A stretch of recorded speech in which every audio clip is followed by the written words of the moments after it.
of the elections, an examination of the balance of forces, and the critical issues thereto. We're glad that we have 3 panelists who are all on board, and we're particularly grateful to all 3, one for Pali coming on board very late invitation to him, but he has obliged. Pansy and Tessa are both outside Africa, and so they've kindly run away from the meetings they're having to be able to be on this panel.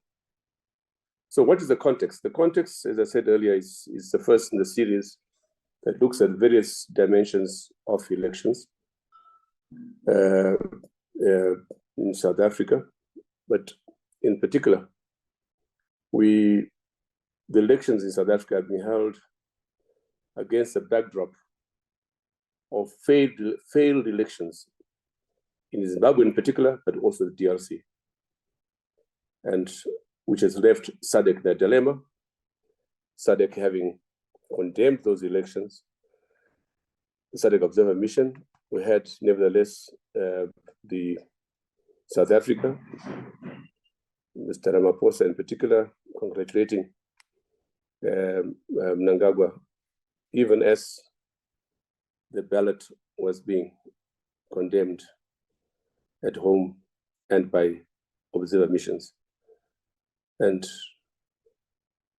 it appears now that the SADC report has become almost completely academic, so that even there was little or no controversy around the subsequent elections in DRC. So we have a problem, and the South African elections simply have to live up to the expectations, and we believe that given the institutional framework that has addressed the elections over the years in South Africa, in previous elections, that we will restore our confidence in elections again in Southern Africa. And secondly, we are also having the elections in South Africa against the backdrop of a success story in Senegal, where President Faye is coming. After enormous civil unrest and enormous work by the civil society to ensure that the elections were held in a free, fair, and conducive atmosphere.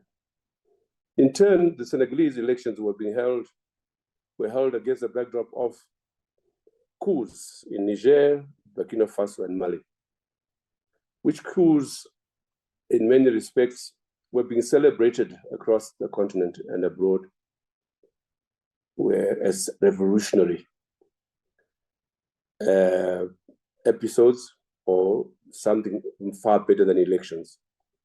And it is that we want to speak to today and make it very clear that in our view, there is no coup that is ever democratic, even if it is against the backdrop of excesses of the state that we know. It is by definition a denial of democracy. It is an action of people who are supposed to be loyal to the constitution. And it is no better than a rigged election, a coup, because it doesn't represent the people, even if the people come out in their masses, in their thousands, to celebrate an event that, in their view, might bring better fortunes for them politically.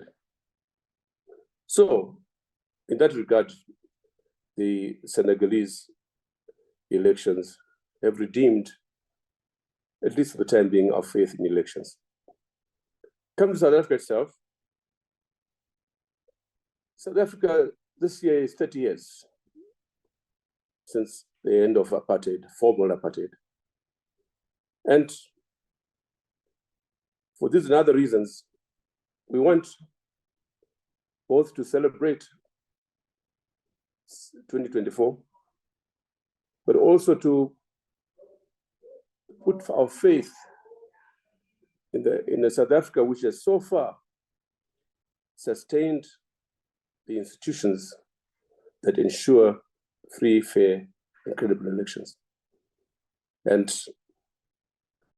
three factors stand out before I turn to our panelists. One is the national question in South Africa.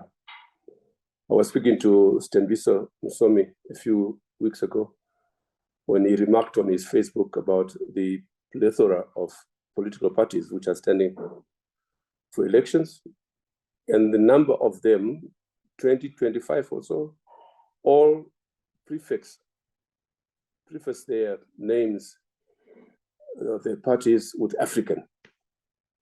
And we have to ask the question, why would an African want to be known to be African in an African country? That alone speaks to the problem of the national question. The fact that we have not yet resolved the national question in South Africa and in most of Southern Africa. The second, of course, are the critical issues: unemployment, the inequality that is in the context of the continuity of economic apartheid in South Africa, the migration issue, social services, delivery of social services, decay, education, and health. And to ask ourselves in this discussion, to what extent do these critical issues become more dominant in determining the outcome of the election than that which has prevailed in most of our post-colonial situations, namely the extent to which the political party is really a platform for elections through which people can retain power and others seek to gain power. At a time when elections or politics has become a livelihood, the difference between being unemployed with nothing to hold and getting into parliament and getting a vehicle, a stipend, and so on and so forth. You just saw recently, last week, the car vehicle thing has become a fetish in Zimbabwe. All the MPs were given vehicles, even those who can't even drive. So that's we have it. So these are the issues we want to touch on today. I hope I have not preempted any of our panelists. And we have among the best of panelists in the form of opinion makers and academicians, lawyers, social activists, who have helped to shape opinions on the South African political economy, on the political landscape in South Africa. Now, first one is Pali Rhola, who's from the Economic Modeling Academy. After many years as the Statistics General of South Africa, and we've seen his work, publications, and really his preoccupation with critical issues that I've referred to: issue of unemployment, inequality. So he's a key factor, and you'll be outlining some of these for us as he starts. Then we have Tessa Dooms, young academic, very vibrant, from the Rivonia Circle. She has graced this platform before. And we, like Pali, we hope that Tessa too will assist us in the subsequent series of discussions on the elections. Last but not least, Pansy Lakula, chairperson of the Information Regulator of South Africa, and former chief electoral officer and chairperson of the Electoral Commission of South Africa. The latter being the main reason we bring her here, as we have done before. And Pansy will help us at least discussing and responding to some of the issues that Pali in particular would have raised. So, Pali Rhola, welcome in Tate. The floor is yours. So thank you very much, Dade Ibo, and my fellow panelists. Lagula, and Teza Dooms. And of course, all the people that are on the platform. I see that Temuele Timbeki there in the audience. I suppose the background we have sketched around what does democracy mean for South Africa, and what does the vehicle of elections actually also mean as a vehicle for such a democracy, given the many challenges that we face in spite or despite of elections. We have crafted the challenge as one of the balance of forces, I suppose, in terms of the role countries play in global affairs and where they locate, both politically and economically. But the mechanisms of legitimacy and legitimate power being one of elections, and obviously when we looked at the West Africa, the French state in West Africa, they seized power as the military, and that seizing of power was very, very popular. What does that suggest to the essence of democracy? What does Senegal pose to us in relation to a fair election that occurred, but subsequent to a lot of protestations and arrests? Does it open the door for the reigniting democracy on the continent? But more specifically on the question of South Africa, where regular elections have been held over the last now 30 years, the question then becomes, what does this election mean in relation to historic, almost a Bible-like repetition of the challenges that we know of poverty, inequality, and unemployment, the so-called triple challenges themselves. The proliferation of political parties that have come to the fore now, what does it imply? If the challenges are only three, poverty, inequality, and unemployment in the main, how do you handle that with a multiplicity of parties? Is it the deepening of democracy? Is it polarization? Is it our understanding of the core issues? Or is it a different lens for different times in this? I will want to be a little bit dramatic and ask to share my screen, if only to basically just illustrate this kind of situation that we have in the country, so that as we engage, we probably are well and better informed. So if you allow me to just illustrate the point using just a few,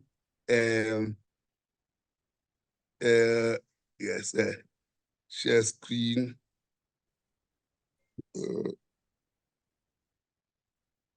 Is my screen showing? Oh, no, share here. I just want to really come up with just a few pointers here on the issues that challenge us.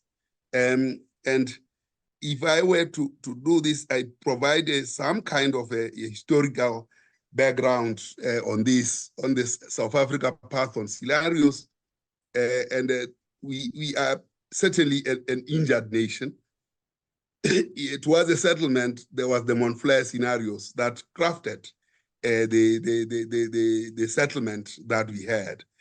And we had in 2008, the Montflair scenarios, we drifted from them within government. I was working for government. And that created momentum within government on scenario building, which was the memories of the future and the future we chose. And then, of course, by 2009, there was a vacuum. There was no longer focus on scenarios. And of course, that created the NDP And then, of course, NDP didn't perform. And of course, that created another vacuum where the Indula Meti scenarios were started. And it looks like the Indula Meti scenarios, which was a collective of people outside government, or including some people from government, has occupied center stage in terms of trying to define or at least characterize the challenge that South Africa has. So there are a few pointers that I'm putting on the table that South Africa tended to look at scenarios as a guiding system for policy positions, but it abandoned that in the course of time. But it looks like there's an appetite for that now. Now, I will then proceed to just quickly say what these Montflair scenarios were, because they anchored our democracy and the vote. And this is a settlement negotiated, is the transition rapid, and are the government's policies sustainable? When one looks at that period, one realizes, yes, democracy might have been inclusive, but it was limited to just putting a cross, so creating a voting cattle, if it were. The material benefits were not there because there was no inclusive growth. The government that came into power, or at least by 2000, government decided to rejig and think about a new set of scenarios. And of course, looked at Goodies Nice, Skedonk, Shosholoza, and Dudisanang, which was more or less saying, which path are we going to follow? In some ways, we saw an outcome that was moving towards Shosholoza if we were to use economic indicators of the time. Growth was high at 5%. Unemployment dropped from 30% to 23%. Obviously, some say that that was a jobless growth. But a number of things that were promising were there in that period. But that was followed by the future we chose, whereby we realized that we actually had all suboptimal scenarios that followed this one. And one of those was the Muvango, which is where we are now. And when you look at those scenarios, you go to the website, you will not really, you'll find that with precision of the time and what will happen, the Muvango scenario was well articulated. And what we are seeing today, what we are lacking, is only who the characters would have been. But the actions, the policies, the positions were so clearly articulated there.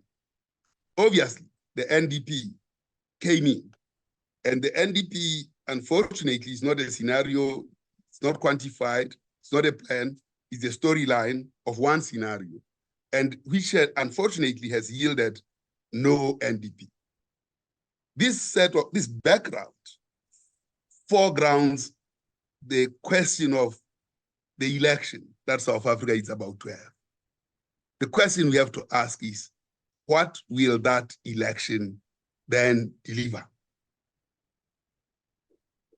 Is it the multiplicity of parties demonstrating that the democracy has deepened, or is it a reflection of the polarization of views in the country? Does that polarization converge to the principal challenges that we have articulated all the time of poverty, inequality, and unemployment? Do the manifestos of the parties converge on that issue? If they converge, why do we have a multiplicity of parties? Now, to articulate where we are today, the Indula Meti scenarios came up with 3 scenarios: Isibujwa, Gwara Gwara, and Naila Walk for this period that has just passed. We also then reviewed the scenarios and said, what next? Our conclusion in the scenarios of 2018 that we reviewed from time to time up to 2022 concluded that the outcome is a Gwara Gwara situation. Now, finally, as I conclude, my introductory remarks is that we reviewed the scenarios, and what we are facing as South Africa today is a more likely vulture culture as we step into the election and in the post-election period. The question is, what are we going to do about this situation that we have? Is it going to deepen democracy, or is it going to scupper the democracy that South Africa has had for the last 30 years?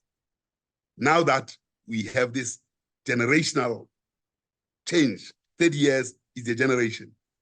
What does this hold for us, and what does it mean? I think my fellow panelists will help us to try and understand what will the election mean in South Africa, given the kind of economic, social, political, and all other challenges that we face. I'll leave it at that, and I'll stop sharing my screen. But by way of introducing the issues, I'll leave it at that. Yeah, thank you, Ntate. Thank you very much for outlining the issues, and more important, the question you ask at the end. What does the plethora of parties mean? Is it the deepening of democracy or the deepening of polarization? It's a question that you have put on the table, and no doubt will inform the discussion area after. I now call on, I'll come back to you later, but I have Tessa. Tessa has to get back to a conference, so she should do a presentation now, and I'll come back to you, Ntate, as we go on, over and over again. Thanks. Tessa? Hello, everybody. Unfortunately, I can't put my video on because my network is a bit shaky, so I'm going to ask everyone to forgive me on that count. I hope that is okay with everyone. Thank you. Thank you, Tessa. Great. So I'm going to keep this brief, but I just wanted to interact a bit with what Dr. Palia said, but also just signal a few things I think that are going to be important to look out for in terms of what we think of as the balance of forces in this election, and maybe a reimagination of what the balance of forces are is what I'd like to put on the table. And as I said, I do have to bounce out quite quickly, but I hope it does stimulate conversation. So the first thing is maybe a good starting point is to counteract in some ways what Dr. Palia said about what the three major crises in South Africa are, because there has been a common narrative and understanding that poverty, unemployment, and inequality are the triple challenges. And I think what the last 5 to 10 years has taught me is that that's actually the triple challenges within a particular realm of crises in the country. And that, in fact, we've got a polycrisis, not because there are three, but there are multiple crises in multiple different parts of South African society that have developed. And so I would say that the triple challenges of unemployment, poverty, and inequality really veer more towards the key economic crises that we face. And yes, they have overlaps and influences and impacts on some of the social crises and political crises, but I would put them in the realm of the core way to describe our economic crises. But there are also two other levels of crises that I want to, or spheres of crises. One is the social crises we are facing in the country. And yes, they have some links into poverty and inequality particularly, but we do have a social crisis or a set of social crises that people are starting to articulate quite acutely as almost agnostic of the economic situation we find ourselves in. So something like crime has become a really, really big cross-cutting issue. So something like crime has become a really big cross-cutting issue within South African society, and the ways in which people are talking about crime is as an existential crisis and a threat.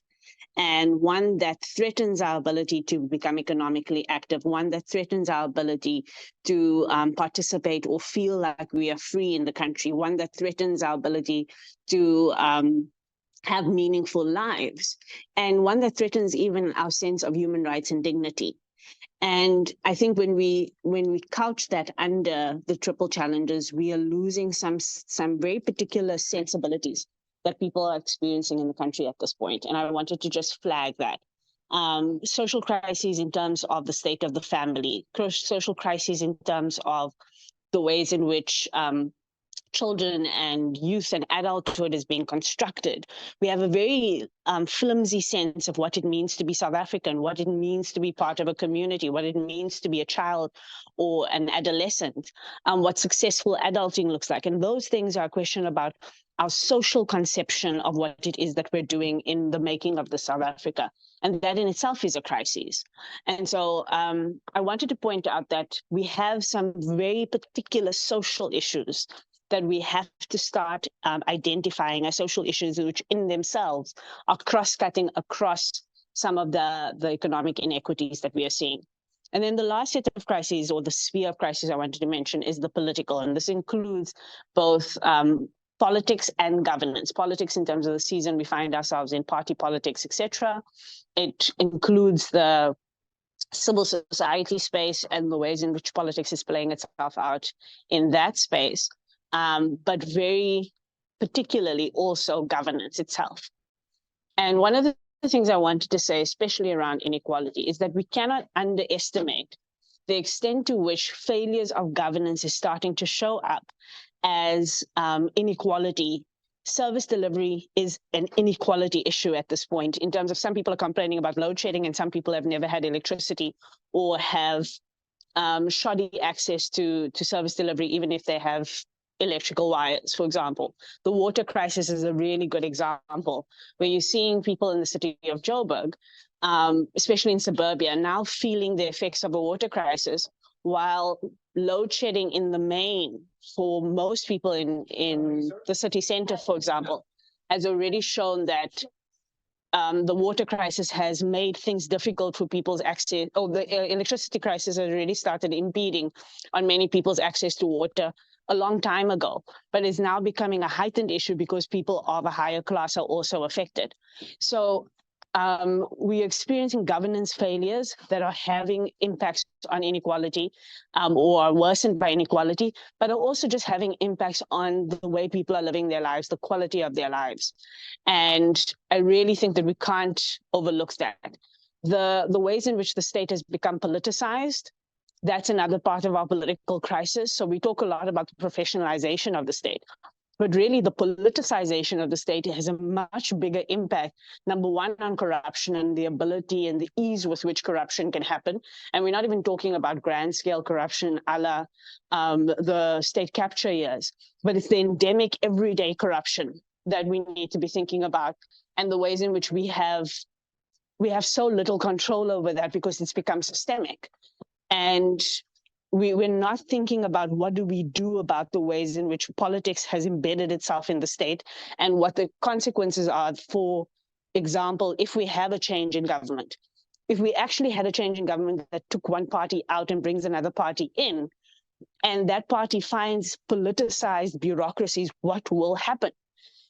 Part of the crisis of coalitions in the metros has got to do with politicized bureaucrats who stand in the way of coalitions actually being able to do their jobs. So yes, the politicians are to blame to a large extent for the instability, but the ways in which bureaucrats operate give politicians tools and weaponize the state's machinery against incumbents, because there's so much politicization within the state. So those are the kinds of things that I would consider part of our political crises.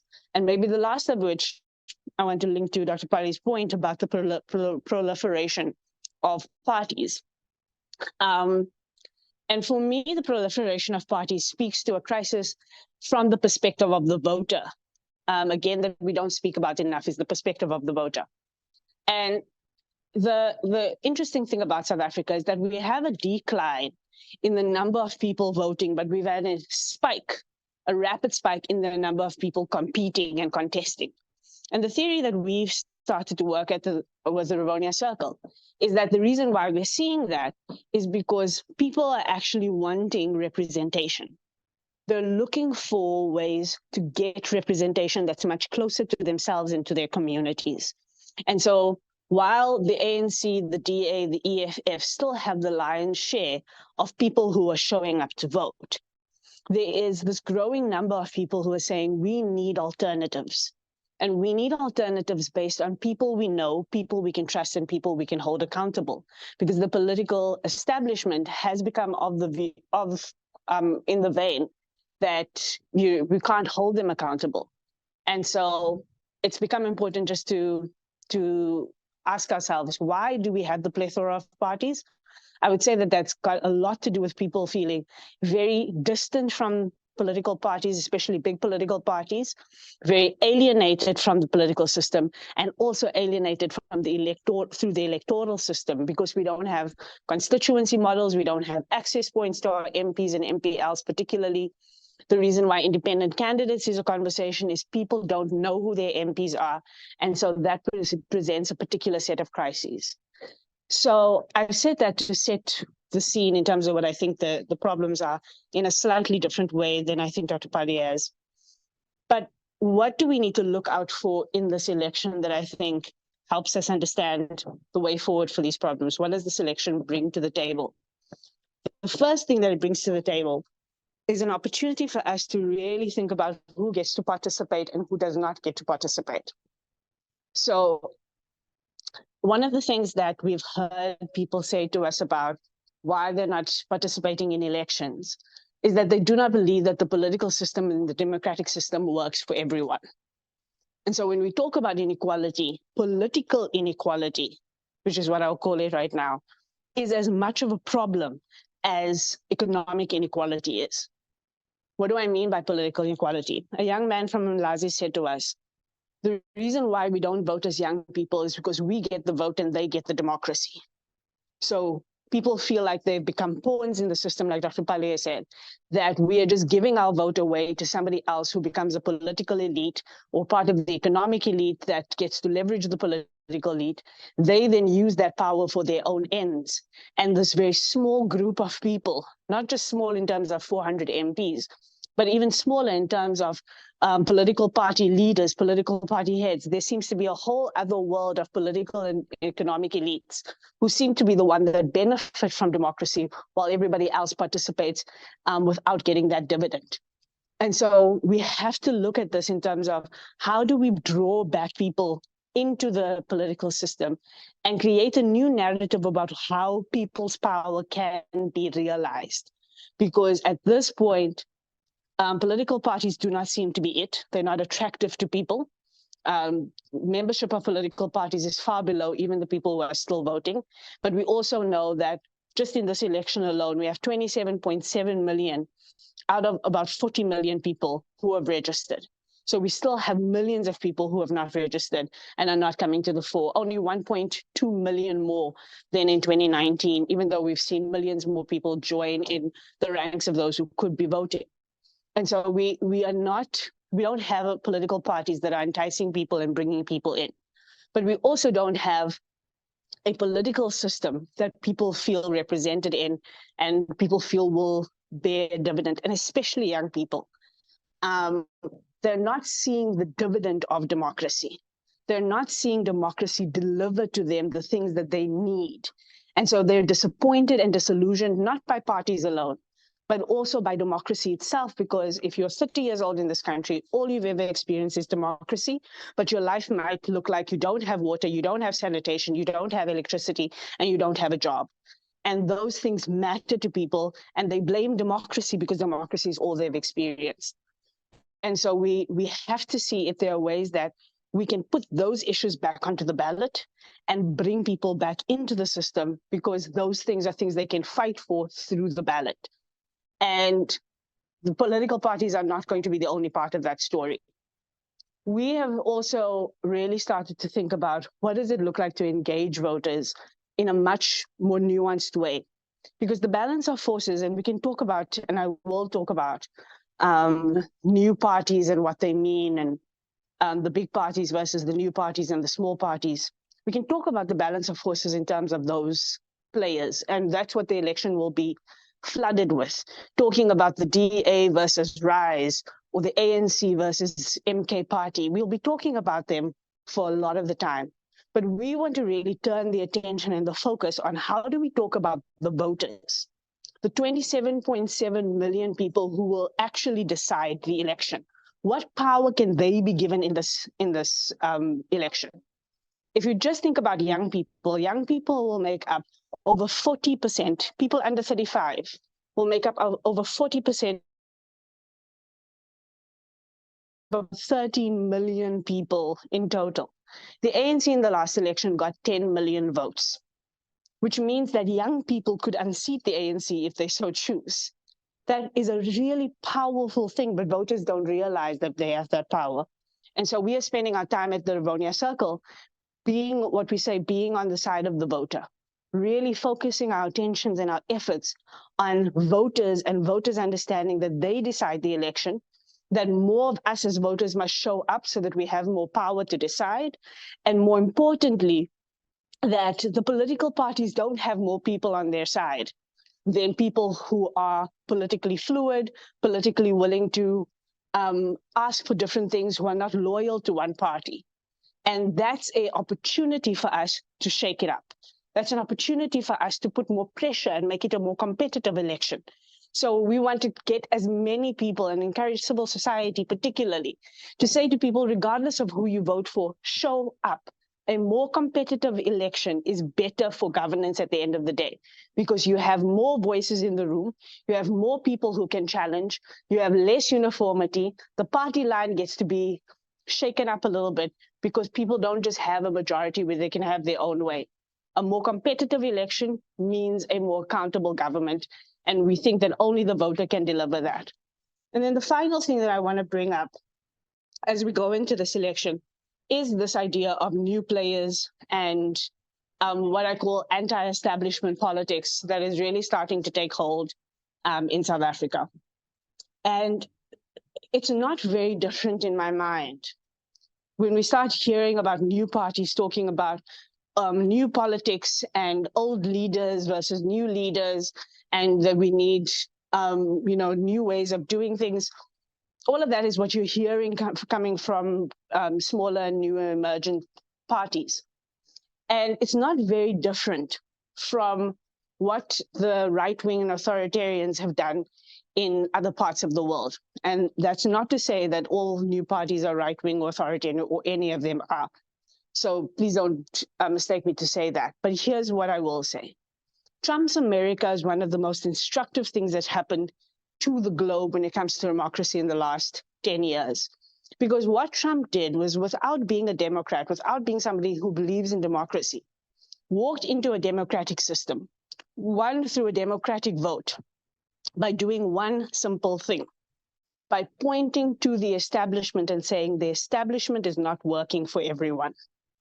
Pointing to exactly what that young man Mlazi said, that we get the vote and they get the democracy, and pointing to the they as the political elite and saying, I will be your champion and I will be the big bad wolf that fights the political elite so that you feel more empowered as voters.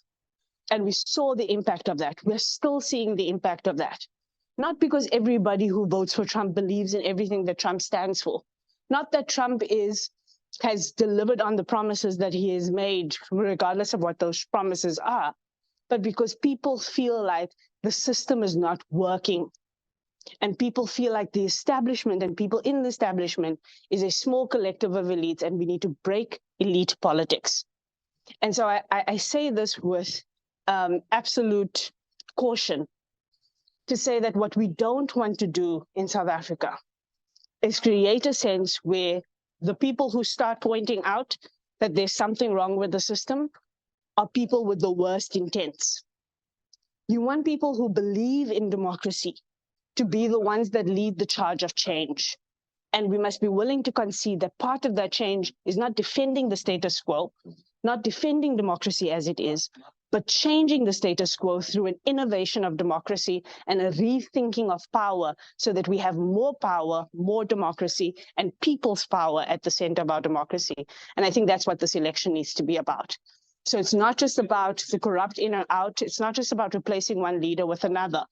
It's really about deepening democracy through more contestation and not leaving the door open for people who don't care about democracy to be the ones that point out what change is needed, because the kind of change that they will bring will not be ones that we all like.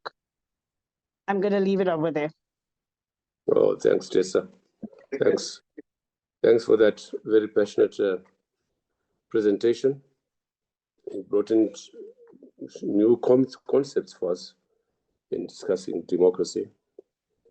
I mean, political inequality. We always talk of inequality mainly in terms of economics, but political inequality to the heart of the state, the heart of the national question, we might say. And the reference to the quest for representation as a cause of the plethora and proliferation of parties is very interesting, and I'd like to hear Pali respond to that later on. You know, that what we're seeing is people wanting to bring democracy to their own communities, to themselves, versus a situation where people are just giving their vote to people who, as Tessa says, enjoys democracy. And of course, the reference to Trump is most poignant in terms of telling us precisely how democracy has become distorted and even meaningless in many respects. But then the interesting dichotomy between those who seek power for its own sake and those who want to deepen democracy. I think you've made a big case for us here. And I'd like to just to alert others in the room, Professor Mafunye, Mole Simbeki, Mavuso, Ms. Mang, and Venetia, that we will be welcoming your interventions as we get down to the Tessa. I don't want to hold you up any longer. You've said a lot. This is on Facebook. It's also recorded on YouTube. So it will be a reference point for subsequent discussions as we go on toward the date of May. We'll also be at FITS, where I'm visiting Professor, to discuss the elections on the 29th on the 9th of May. And we hope that both you, Pali, and hopefully Pansy, if she's back, will join us at that occasion. But that's up to the FITS School of Governance to decide. But I would really recommend yourselves in that discussion. Thanks, Tessa. Before I go to Pansy, I'd like to just engage Pali again, if you don't mind. Pali, what's your comment on Tessa's explanation that the plethora or proliferation of parties is less to do with polarization, though that is implied in what she has said, than people who are fed up with the lack of representation and fed up with the establishment, by which we should describe the establishment really as the major parties, the ANC, EFF, and DA. What's your comment, Dade? Well, I think Tessa has really come in with the definition and the elements of the polycrisis. And that polycrisis, arguing that the center is not holding. And when the center doesn't hold, one would expect the definitions taking different forms and people advocating for themselves in the way they are. What the difficulty, though, may arise out of that is how organizing for change then takes place. Because for that, you need a well-organized system around the issues that are core. I think that's the next level of challenge. And such a level of challenge can spill out in very, very different ways, because of the different names or leaderships that have taken the course for others. So I agree that the proliferation, in a sense, is that the system has decimated the active part of citizens, and has actually, in its representative democracy, has led to disillusionment of society around what looks big and what looks far. I think constituency democracy is what is needed, rather than the lists of people that are sent to parliament that you actually do not know. I think that the yearning for that kind of representation, it's actually expressing itself. It expresses itself in a context where now you have a proliferation of parties, which by themselves create a challenge of how then do you engage in a democracy with so many talking heads. I think it's something then that has to be looked into carefully as to how that can be a powerful process. Bali, let me just intervene here. You just made reference to constituency democracy, constituency electoral system. It's interesting because I think it's a point that you have raised, which subsequent commentators may want to come in. From the Westminster model, which most of us in Africa have followed, is been decried as a worse form to that which you are decrying, namely the proportional representation. So that the plethora of parties should be celebrated rather than condemned. The proliferation as indirectly a faith in the proportional representation. And in our societies, our African societies, people would argue that proportional representation lends itself to inclusivity, a broader representation of the people beyond the major parties. So it might be argued, one might argue, in terms of political economy, that the proliferation of parties in South Africa is actually a positive response to the system that you have out there. So I don't know, what do you think about that? Why do you think constituency for the electoral system would assist to resolve the problems which you have outlined? Well, I'm sure my answer is have an answer to the problem, and in a way, I would argue that proportional representation and the plethora of individuals coming up because they are disappointed by what we do have at the moment begs the question as to what are our issues and how do we want to articulate them, how do we aggregate them so that there is action on them. And I think in the absence of that which defines what we are trying to do, you remember that I was provocative and I asked that the election be postponed. And my refrain on this was based on, do we actually appreciate what democracy would mean? And if one looks at Amilcar Cabral, it says the material benefits for children and the future guarantees. The question is, does the proliferation and the desire to be represented by people that you know will translate into those material benefits, or will create a situation where the smaller sharing of power will be in the hands of that club that will have elected?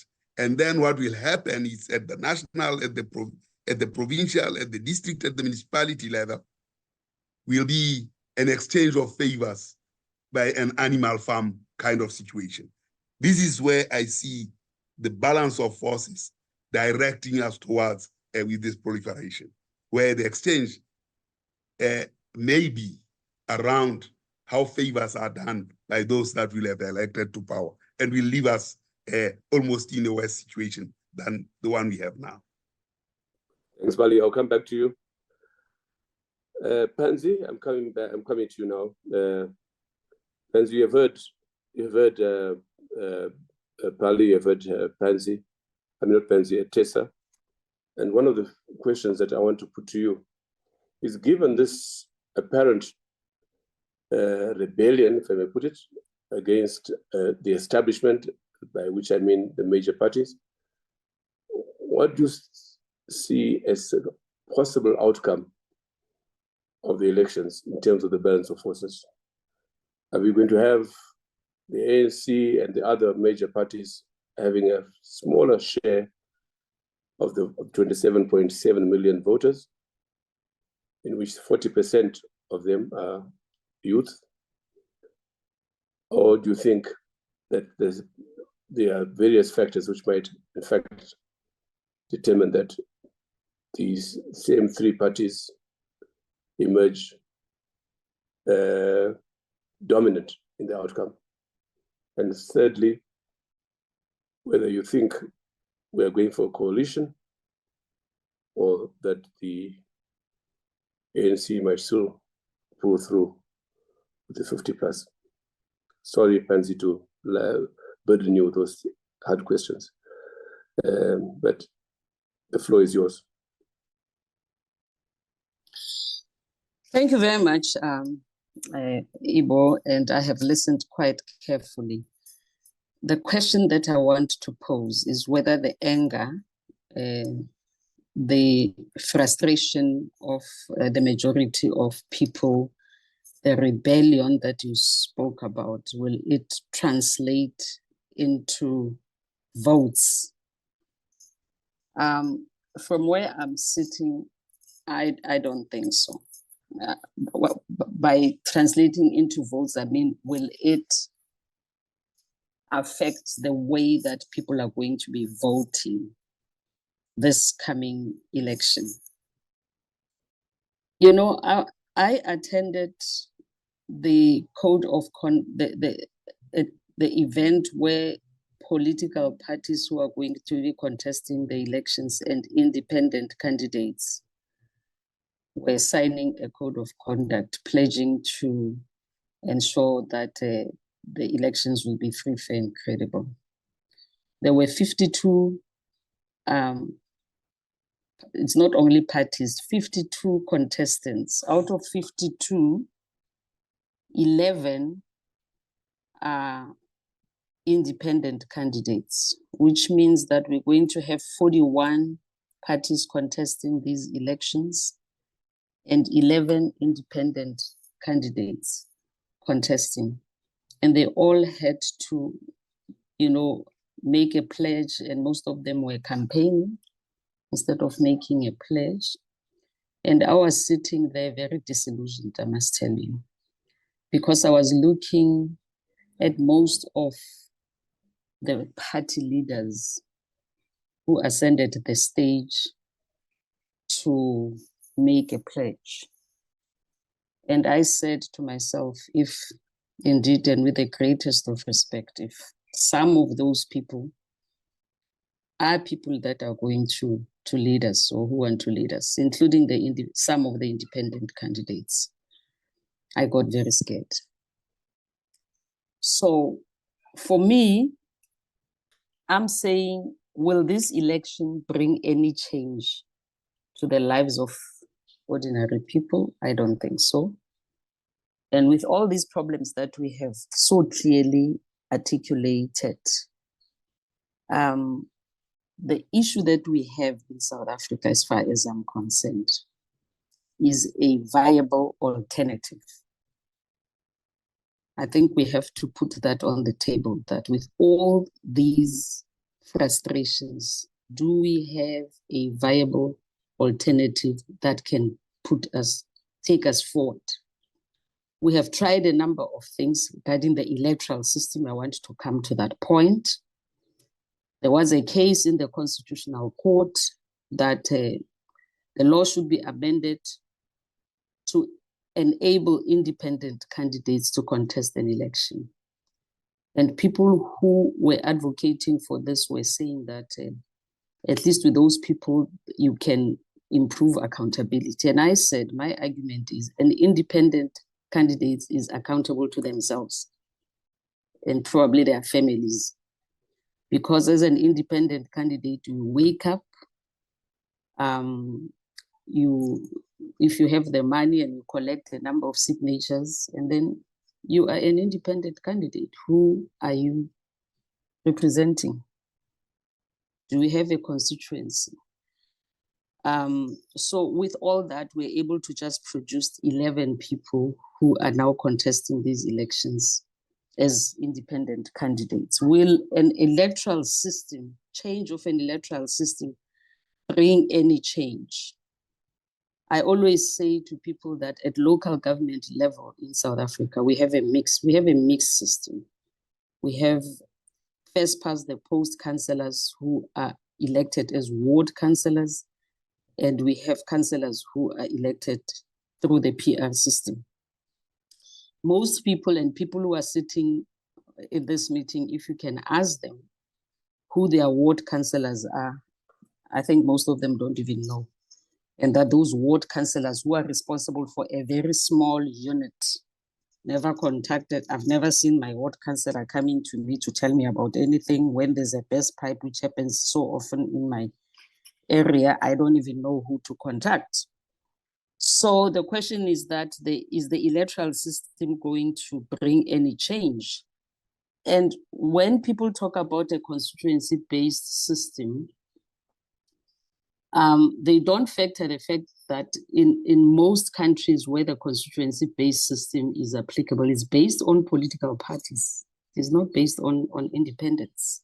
Those constituencies, just that in a constituency you'll have primaries, but the system is also based on political parties. So what's going to happen in these elections? My prediction is that these many small parties, because there are so many, and you are correct, most of them, their names start with African, the logos are almost similar. Most of them are green, yellow, and black. The names are confusing, quite similar. The voters are going to get very confused. The ballot paper for national is going to have 2 columns and is going to be long. So for me, I think what will happen is that the vote will be split by, because of these many smaller parties. I don't think most of them are going to make it, by the way. I don't think we will have an outright winner. I think we're heading probably for coalitions, which is a scary prospect if one looks at what is happening at metros. The metro where I live in Johannesburg, where we have mayors every 6 months. So I think that's what's going to happen. I don't think the answer is in the changing of the electoral system. The answer is in the caliber of people that we are chosen to represent us. I think that is where the problem lies. And also, I think Tessa spoke about the majority of young people who are disillusioned, who probably will not vote. Having run elections in South Africa, I can tell you that the majority of people who vote come from the rural areas. Areas like Limpopo, areas like Mpumalanga, Northwest. The metros, the voter turnout is very low in the metros. And it has been like that for a number of years. Now, if you go to these rural areas, people are disillusioned. Yes, service delivery is a problem, but there are social grants that people get. And that's a reality. It's another way of the the role of money in politics, because those who, you know that when the Minister of Finance presented his budget, he increased, you know, the social grants, including this 350 that people get. So the majority of people, you know, and they increased it by 20 rands. And these are the people who are going to be voting, and they will vote for the ruling party. So I'm just saying to you that proliferation of parties, those parties, I don't think they stand for much ideologically. I looked at their manifestos. I don't think there's anything there. So they're just people probably who are disillusioned and feel that I can also go and form a political party. Maybe by chance I will get a few votes, which will enable me to get a seat in parliament. But from where I sit, I think the governing party, the DA, the EFF will still emerge as, with a majority of votes, because the problem that we have is that all these other parties are going to be taking votes from these major, you have, I don't want to mention them by name, but you have these, you have Rise Mzansi, for instance, you have Action SA, you have BOSA, then there's MK in the mix. And what's going to happen? All those parties are going to split the vote of the DA, the vote of the ANC, the vote of the EFF, which will then lead us to no outright winner and a coalition. That's how I see it. And let me leave it there. But I don't think the electoral system that they bad is an answer. You can change your electoral system, but if you still find the same kind of people who lead us, the electoral system is not going to deliver any change. And that's my view. Yeah, but Pansy, on that note, some reflections on your part on the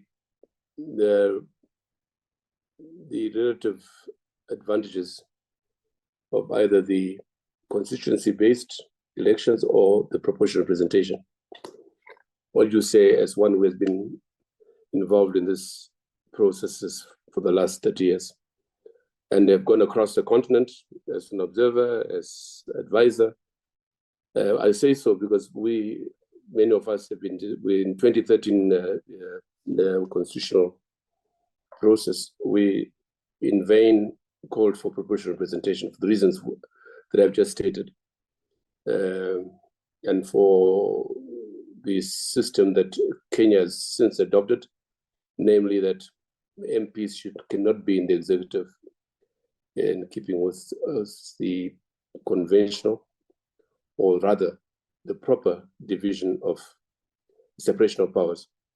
What's your reflection on that briefly? I'm a proponent of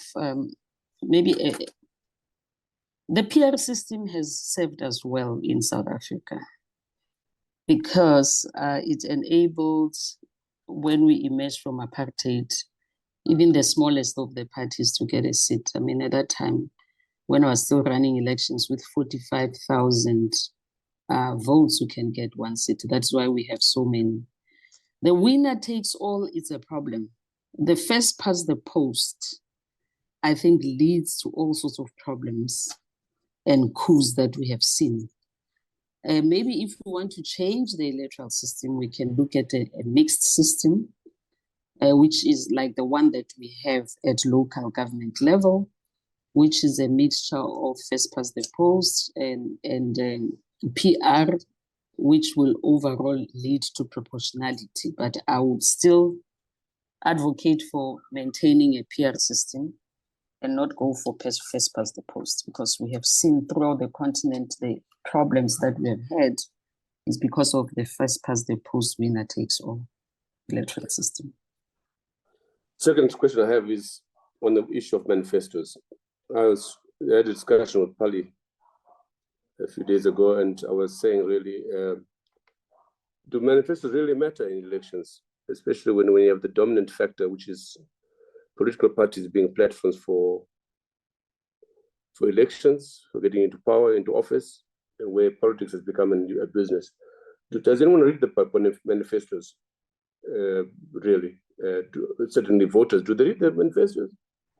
The elite read the manifestos. The ordinary people that I was speaking about, the ones who vote or who are going to vote for the governing party because of what they think the governing party is doing for them, they don't read the manifestos. They don't care for the manifestos. So it's probably us who are educated who read the manifestos. And that's it. That's my view. Do manifestos influence how you vote? No, me personally. All of us, the elite. I don't think so, really. I don't think so. I don't think so.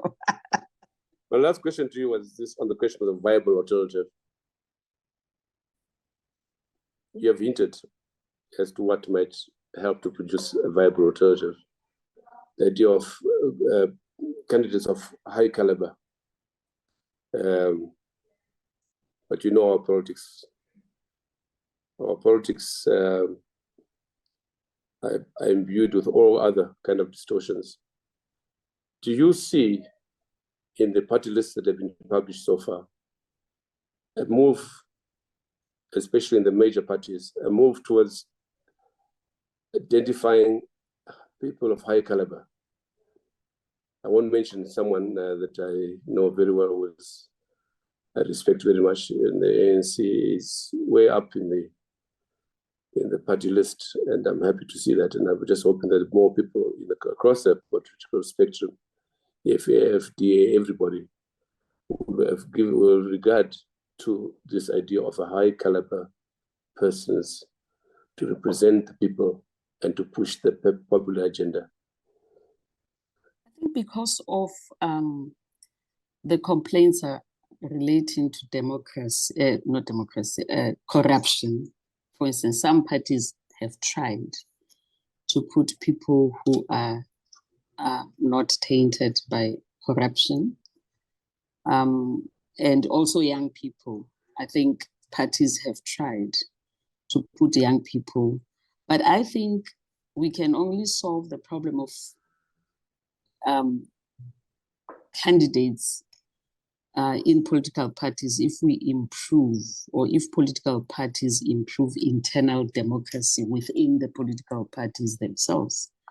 Because I've always said that if parties, for instance, were to hold primaries, even if that is not provided for in the law, but a political party says, within our political party for this particular area, we will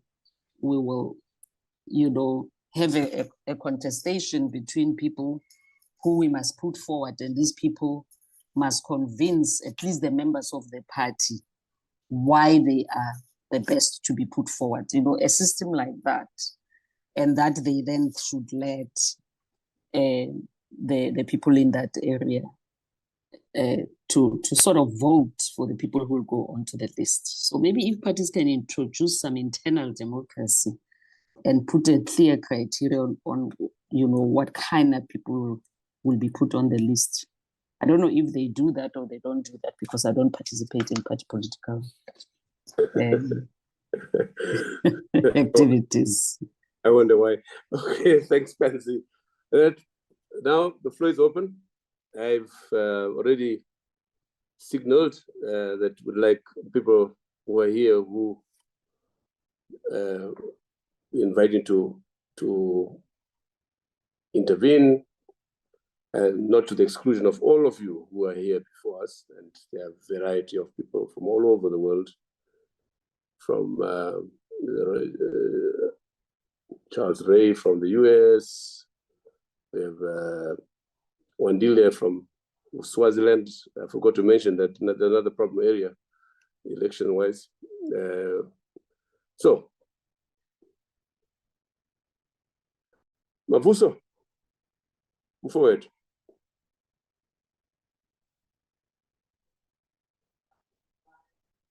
Yebo, yebo. Welcome. You've heard it all? Well, I'm listening to people who've given a lot of thought and are able to articulate these things very well. The last speaker really captures the situation well. It's very difficult to the question about the caliber of the people coming in. Yes, there has been an attempt, as I see it, to get younger people of integrity. In our case, integrity means really have not been associated with corruption very much. But many of them in the ANC, which I can talk about, are really quite high in the list. Why high is it as in not close to, other side of 50 or 30 and so on, which doesn't give much confidence given the uncertainty about the the polling percentages that parties will do. Coalitions seem to be very much what people are predicting, and if many of the new people who may not have experience but have integrity, which is required, they might not make it through. Not enough of if numbers like in the ANC are down to 40, 30 or whatever. I'm impressed with the work that's been done by Mzansi. At least there is an example of people really doing the basics, going to meet other people. I think the focus was on younger people. And the build-up period is usually very long. And so with all the good work that they've done, it wouldn't be surprising at all if they end up with not more than 2% or what have you. I'm not really good at those things, but the numbers, unfortunately, voters take a long time to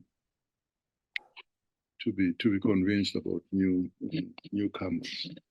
So, but Mavuso, why is everybody that has been in this discourse over the months, why is the issue of coalition so predictable? Why? It doesn't seem to be supported. I mean, there was this Brentest Foundation poll, which I'm sorry to say was more too subjective, in my view, loaded with very strong anti-ANC, anti-liberation movement, and therefore the quest or the hope that ANC doesn't get a majority, and so forth and so on and so on. And given your very race-dominated discourse in South Africa, you get very confused. But why, among people like yourselves, are you almost resigned to the idea of a coalition, which brings up the variety of other problems associated with that, as Pansy has already alluded? Yeah, I'm really not good at all in these things, and I hate doing predictions because I have no basis for any answer that I would give. I do see that there's a lot of despondency among voters. Those are numbers that you can't dispute. We're given the number of people registered voters, you've got a number of people eligible to vote. The disparity is very big. So it's a clear indication that the interest is low. So there is also no doubt, by the way, these things like Brentest and some things, it's so tendentious. It's so, one of them was saying the ANC is losing because of foreign policy issues. And I just thought this is absolutely crazy. When Me too. when the DA is really losing support in the Western Cape because of the position it's taken on Israel, and really, at a superficial, if you will, the one time when you've seen South Africans come together and think, oh, there's something about our government, was when they went to the ICJ and took a position on this Israel. So I'm afraid, really, I can't add, other than the people who have really studied this thing. I'm talking from intuition. I am not certain at all. A lot of people in the ANC, I don't know that they've just convinced themselves. There's always a spurt in the ANC in the last week, 2 weeks, where they go out and give people whatever they give them or convince them about whatever. And people do turn up. Traditionally, the ANC has polled a little higher than was predicted by the pollsters. So I don't know. It is a rather dire. It's not a good situation in which we are. I really agree with the analysis about independence. You know, there is no accountability to the people. They are independent, a lot of them, because they are tired of what they see in the ANC and think if they, for those who have been associated with the ANC, and a lot of them are those types. But as to what happens when they get the votes and get seats, in terms of the obligation to go back to the people and say, yeah, you voted for me, this is what I commit to do. There is no clear mechanism, indication that it will happen. Yeah, thank you. Thanks, Mavus. Professor Mafunye, please. Let's hear you.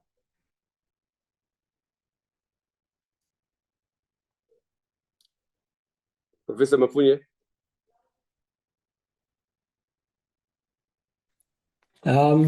Thank you so much, Chair. I hope you can hear me. I can hear you, yes. Yes, apologies. And you caught me by surprise. I thought I was not a panelist. I was just going to listen to very, very provocative and interesting discussions from yourselves and your panelists. But if you want to sneak me in through the back door, I can do that. You're most welcome.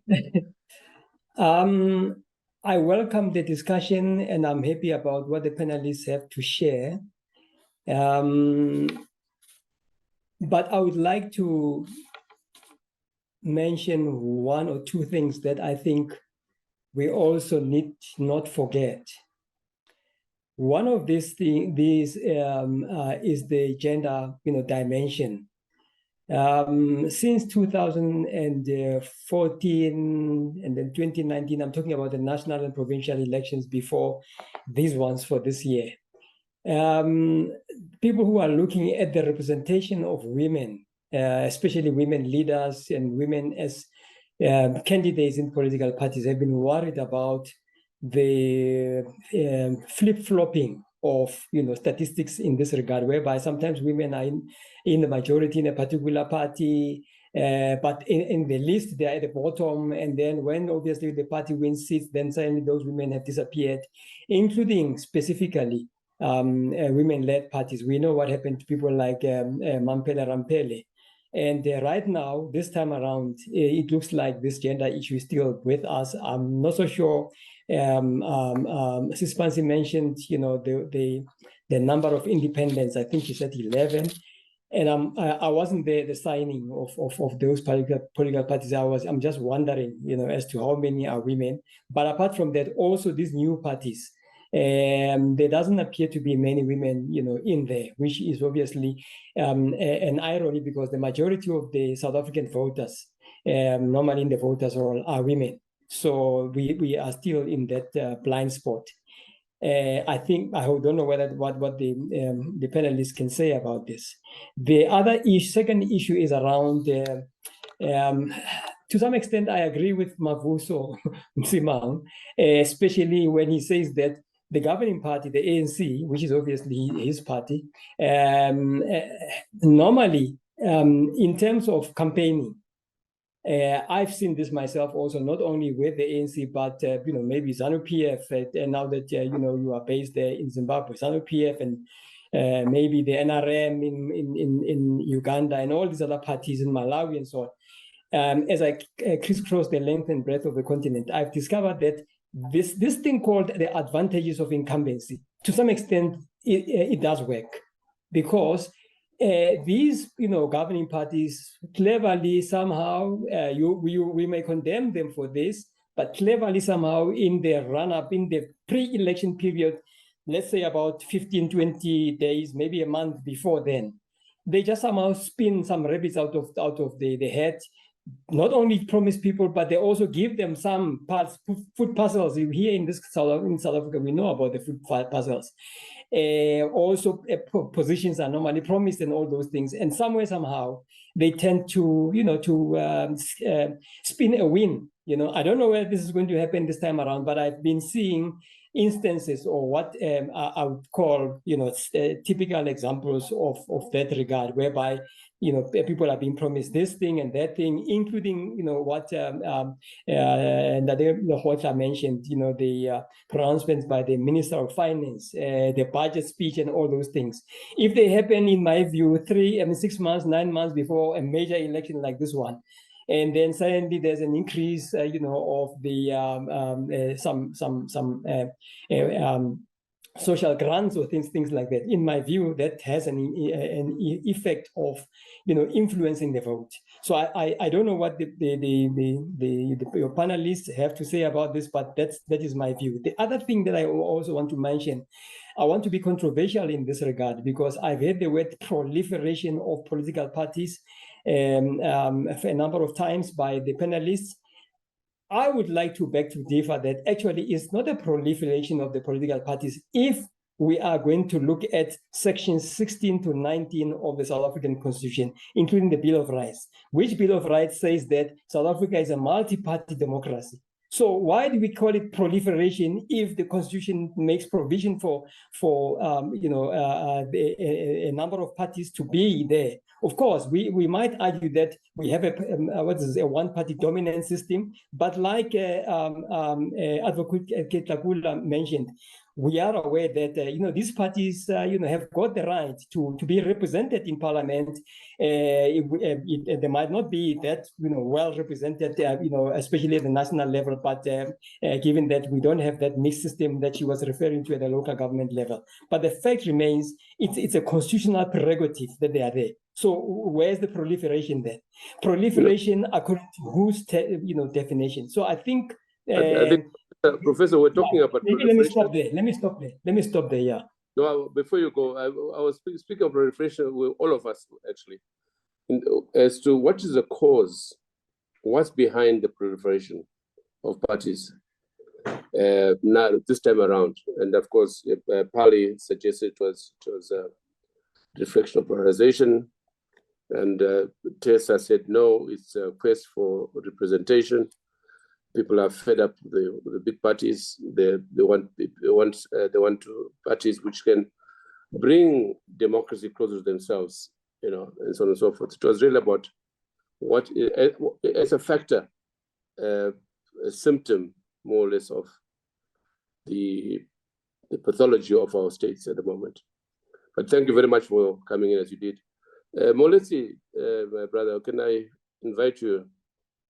And I'm sorry to impose myself as I have, but I just can't miss the opportunity of getting you big guns in the South African political space to say something. And then I'll turn to the others. Okay, Ibo, it's called press ganging, the press gang. You see this in the movies about how the British built their empire. They press ganged the poor into the Royal Navy. So, well, Ibo, thanks for organizing this. I think it's important for the discussion about South Africa to be hosted by a non-South African platform, because as everybody has pointed out, we're very polarized in this country. So we do need help.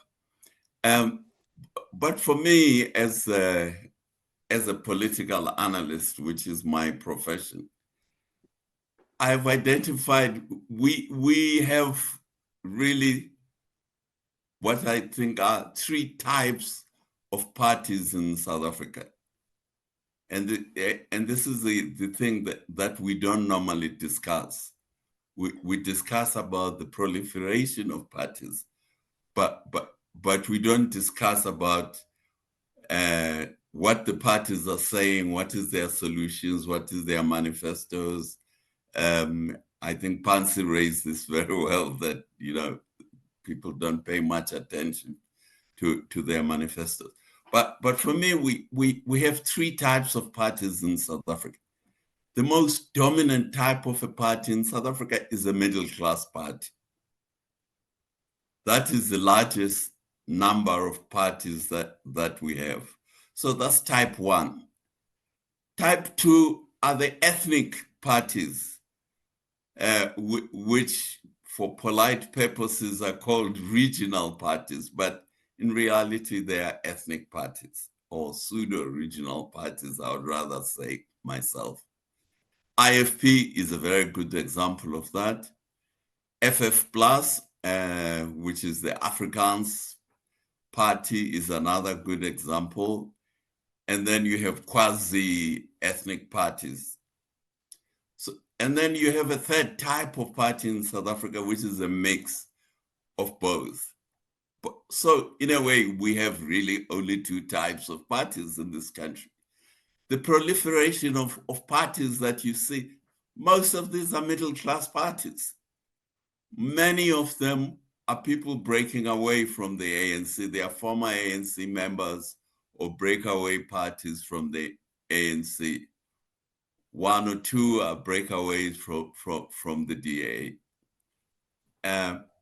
What do I mean by middle-class parties? Well, in South Africa, Paddy Lehuhla I did a study with him about the social structure of South Africa a few years ago, many years ago, actually. It was 2015, I think. And well, we haven't updated this. But we found that the combination of what we call the middle class and the elite made up 12% of the South African population. The rest of our population were the largest group were the underclass, what Paddy called the unemployed and the underclass, which were the unemployed, formerly unemployed, and the informal sector. There is no party for them. But they're nearly, when we did the study, Paddy identified that there were 50% of our economically active population were actually the unemployed and the underclass. The next largest group were the blue-collar workers, which are the miners, your industrialists and industrial workers, your farm workers, your domestic workers, I guess. And these were 38% of our economically active population. And then we had a section which we called the independent professionals in the for-profit and in the non-profit sector. That was another category, which was, interestingly, was only about 400,000 people.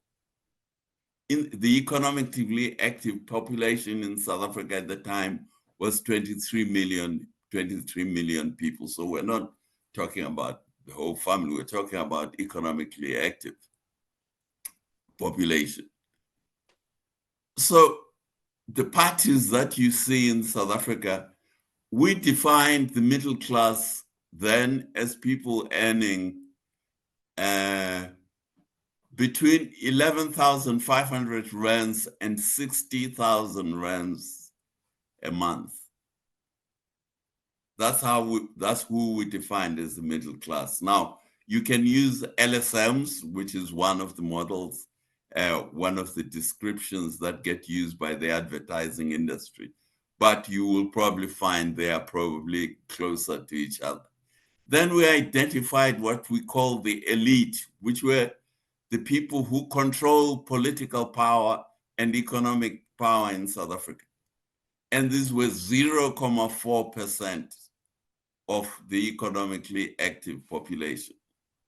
So the parties, Igbo, that you see in South Africa are essentially the parties. The people who are active, politically active, are this middle class.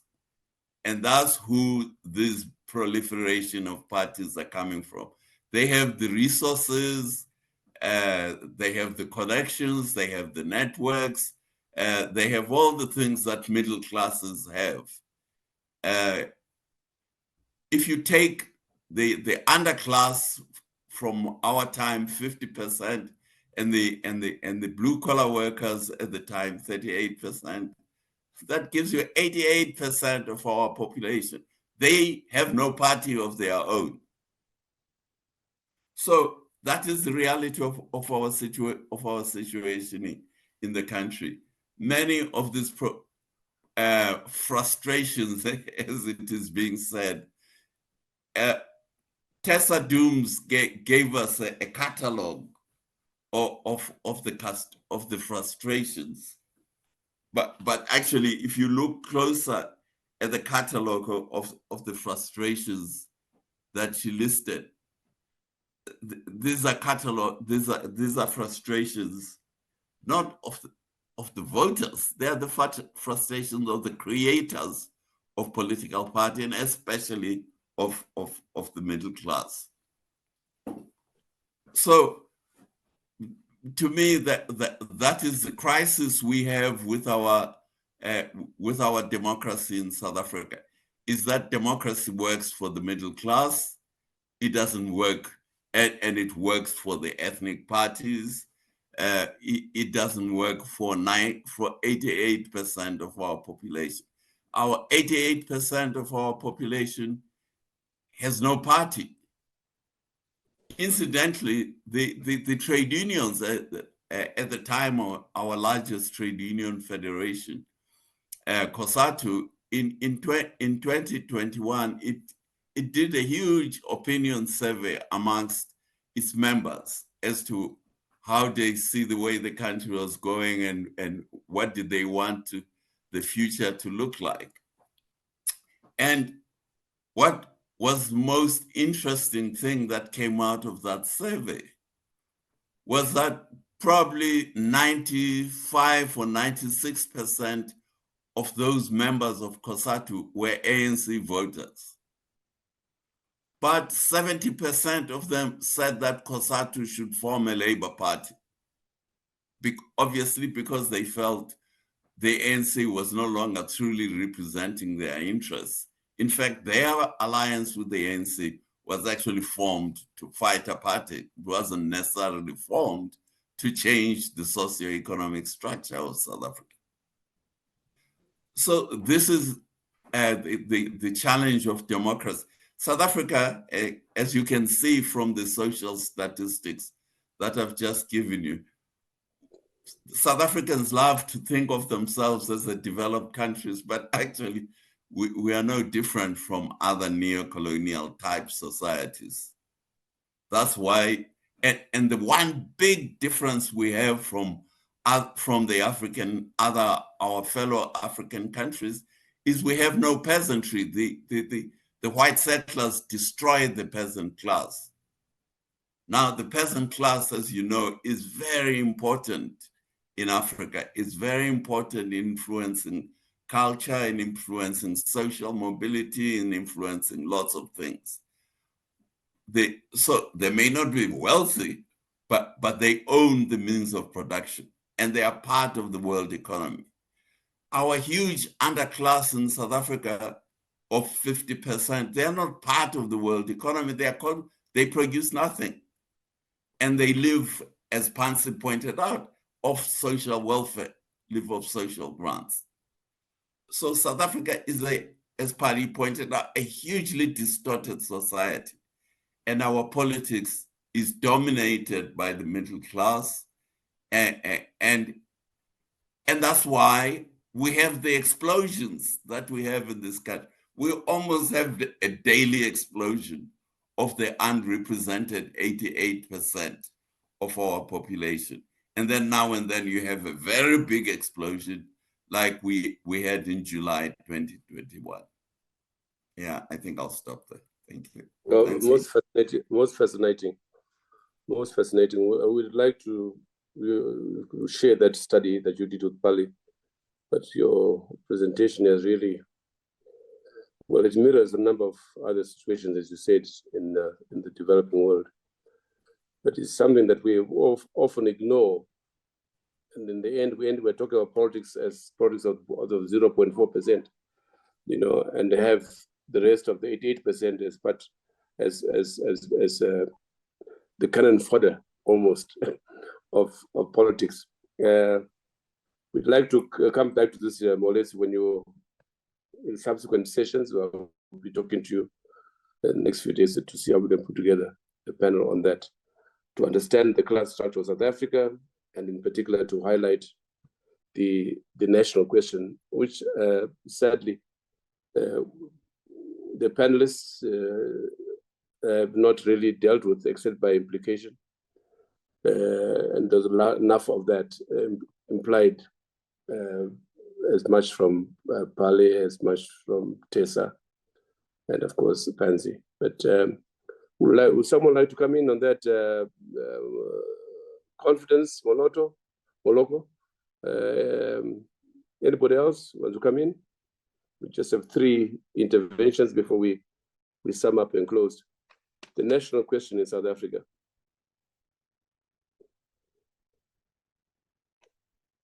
Nobody brave enough.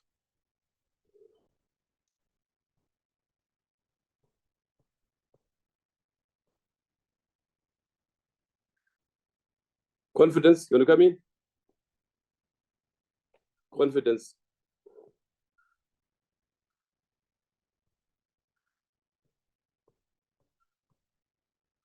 Pansy, you want to come in on that? It's your last word. Not on that. Just comment on Willits's input. To see that 88% that he's talking about. Yes. It's the 88% that is going to vote for the ruling party, because it's the 88% that gets grants. And I can also be bold that I'll be surprised if one independent candidate gets a seat in parliament. I'll be surprised. But 88% is a big number, no? Well, I mean, what does it boil down in terms of the proportion of the voters, the 88%? I think Moletz was speaking of the 80% in terms of the class structure. Yes, in terms of the class structure. But yes. I'm saying that maybe if I put it simply to say those people who depend on grants and who are mostly not in the urban areas are the ones. That's what I'm saying. That's why when I made an input to say the time when I was at the IC, the majority of voters in South Africa come not from the cities, yes, but from the rural areas, and that is where the governing party obtains most of their votes. And I suspect that's going to be the case, except maybe for KZN, because of MK, and also you're also beginning to see the IFP also re-emerging, and these are regional parties or ethnic parties, as Moletsi put it. That's interesting. Venetia, and come in before I call on Tony. Venetia.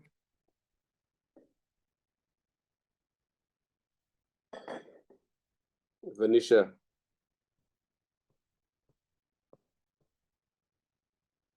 Venetia. Okay, Tony, come in the meantime. Thank you. I think this is a fascinating discussion. I've been posting in the chat, and this is really in response to Monica, who pointed out that she thinks this discussion is very elitist. But some of the voices of citizens that are captured by the Afrobarometer, and I know my dear friend Iba is somewhat allergic to the Afrobarometer, and so am I when it comes to predicting which political party will win an election. And I guess the pansy is right. But if you go and ask about political involvement in elections, South Africans aren't involved in elections at all. I mean, all the issues that everybody's spoken about are so remote from them. If you go and look at what happens in political terms, what the political parties do and why they're elitist, the graph I showed you from 2023, and you compare 5 countries in SADC that are about to have elections, South Africans as a whole don't go to rallies. They don't, 92% don't even work for a party, and something like 83% have never been contacted by a party. So the points that Maletsi is making are balanced by the data. This is an elite process. But the important thing about this is that when an election happens, countries get internally focused on what's exceptional about them. This process of the alienation of the 88%, and I'm sure it's the same figure right across the region, from real engagement in life is right across the whole of SADC. So South Africa is not exceptional in this particular way. It's just another exemplar of that. The only advantage that South Africa has is that it has held multiple elections that pass the test of free and fair, whatever the outcome is. But I think it's fascinating, if you look at the one slide I put in the post, that South Africans have no trust in the Electoral Commission. That's a very interesting thing. They don't trust their Electoral Commission. So the point about it is how does this roll out? Well, the one point that some people have pointed out endlessly, and it's this power of the incumbency right across Africa, not merely in South Africa, is whoever is in power generally wins. And I think that's the case. And I would beg to differ with Pansy. My prediction would be that incumbency will win. Thank you. Thanks, Tony. Is Venetia still around? If not, anybody else? The last word, Sipo Senabe. No, thank you very much, Ibo, for the discussion. And mine is really to lift one issue in the analysis of the balance of forces, which was referred to earlier on by Ndate Musimang. This issue of proliferation of political parties that are anti-establishment, anti the current governing party, and the anticipated coalition of coalition government later. To what extent this will deepen democracy and benefit the masses of our people, given the fact that even though that the ANC has done fairly not so well insofar of issues of ethics, but generally has changed the actual politics and benefited quite a number of people who had not benefited before 1994. To what extent this issue of regime change and politics, international relations, post the ICJ, post the BRICS summits that are growing, post this realization that South Africa is actually a leader of the global South, And I would like to hear your views or any of the panelists' views insofar as to what extent this regime change is a factor in the proliferation of some of the parties in terms of their support going forward. That is my question. Thank you. Thanks, Sipo. Thank you very much. Knox Chitio, my nephew. Maybe you can answer that question for me. Probably not, but thank you so much, and thank you to all the presenters and commentators. It's been fascinating. Mine is just a quick question, which I hope it's slightly different, but hopefully might be of interest, which is really with regard to the sort of immigrant communities in South Africa who will not actually be voting. I'd just be curious to hear if, do they feel they have a stake in these elections, although they can't vote? But is there any sense of what the non-South African immigrant communities in South Africa are thinking about the elections? Do they favor particular parties? Are they worried about outcomes and so on? Do they feel they have a stake in this, or do they feel that it's just an election, let's get it over with and we get on with our lives? I'd be a little bit curious to hear sort of perspectives on what the non-voting immigrant communities in South Africa are thinking about this elections. Yeah, that's interesting, Knox. I don't want to saddle Pans with that. Can any other one help us? Moletsi, Confidence, Mavuso. I flagged the issue at the beginning, the migrant factor. Maybe we should bring in the Minister of Home Affairs next round on this question. But anyone brave enough to attend to Knox's point, which is well put, it is a major factor, I think, in the elections, no doubt. Ibo, if I can just say, yeah, please. I think first we have a fairly sizable foreign population in South Africa, especially the African foreign population, especially the Zimbabwean and Lesotho population. And I'm always asking my Zimbabwean friends why there seem to be so little organization of the Zimbabwean community to influence the ANC in its policies towards Zimbabwe. Because it's a sufficiently large group that it can, well, at least it can try to influence the ANC government's positions on Zimbabwe. But I get the impression that there isn't organization of this community by the Zimbabwean political parties. And then, of course, we have the xenophobia of South Africa, although we love to deny that. But the reality is that it is there. So that has an impact, I think, on how foreign residents, especially the African foreign residents, view the political participation in South Africa. I mean, right now, as you are pointing out, people, the Minister of Home Affairs is trying to evict nearly 200,000 Zimbabweans from South Africa for absolutely no good reason, which underlines the xenophobia, not just in the general population, but in the ANC government.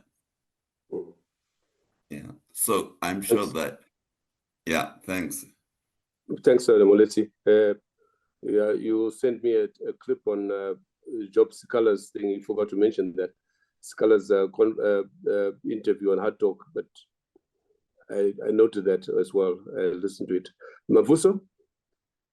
Yeah, thanks very much. I think it would take a lot of courage for our colleagues from, people are called migrants, undocumented, documented, and all of that. There is indeed a very large population of Africans from Mozambique, Zimbabwe, Lesotho. Their existence,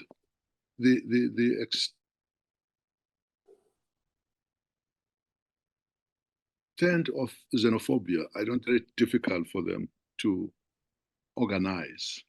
They are not regarded as persons who come from other countries, but who are living a life that other South Africans at their level of income live.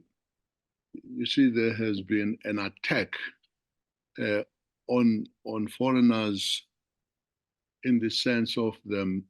You see, the vigilante and I don't know about statistics, but the populace has been organized very strongly against foreigners on the argument that they take jobs. Our economy is not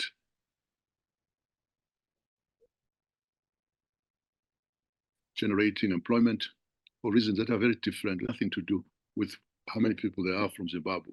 If anything, actually, studies have shown that people cross the border and engage in businesses, they actually end up employing two South Africans.